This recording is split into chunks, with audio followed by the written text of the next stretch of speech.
Do you think the National Democratic Party is attuned to what eggs cost? I mean, ideas? No.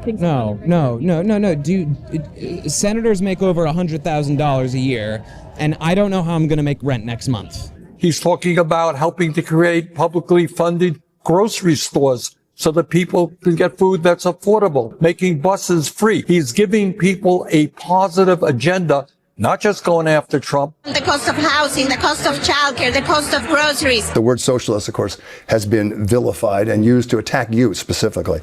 How do you define being a democratic socialist? It gets to the heart of the matter, which is inequality. Our political and economic system is broken. The rich get richer and millions of people are struggling. The two parties today are not responding to their needs. He had thousands and thousands of people knocking on doors because they were excited about his message. Zohran Mamdani inspired new voters to come to this election. 10 years we've been working on this project of turning these voters, activating them, bringing them to the table. They are the New Yorkers for whom democracy had started to lose meaning. We have found exactly the way to defeat organized money, which is organized people. What Zohran understood is that in order to win, you got to be more than charismatic, and he is. You got to be more than smart. You got to build a strong grassroots movement around a progressive agenda. We studied the results of the 2021 election, and we understood that in order to win against the candidate of the billionaires, we needed to construct a coalition that could engage young people, Muslim voters, working class voters from across the city, a generation of voters that feel really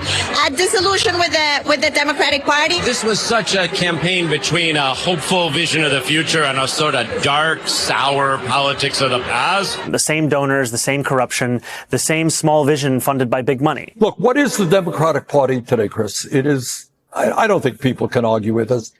It is funded by very wealthy people. It is run by inside the Beltway consultants who really have very little clue about what's going on in the real world. And that is why I think, sadly, Kamala Harris lost an election. It is a party which is not going to take on powerful special interests because of fundraising fears.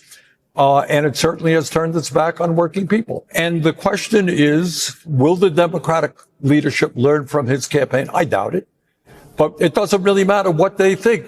What Zohran's campaign showed is that people are prepared to stand up and fight for change. It is part of a larger referendum on where our party goes. New York was actually the state with the largest swing in the country towards Donald Trump. And I asked those New Yorkers why they voted for Trump and what it would take to bring them back to the Democratic Party. Cost of living. Do you think that is a platform that would work for other candidates running in other parts of the country?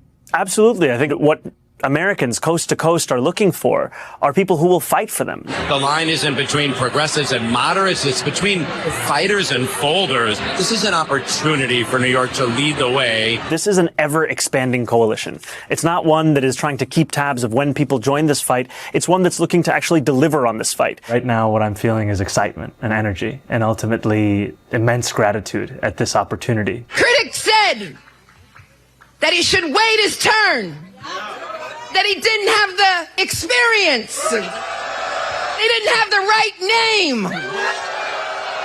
What's his name? Bring the flavor to the fish, bring the flavor to the rice.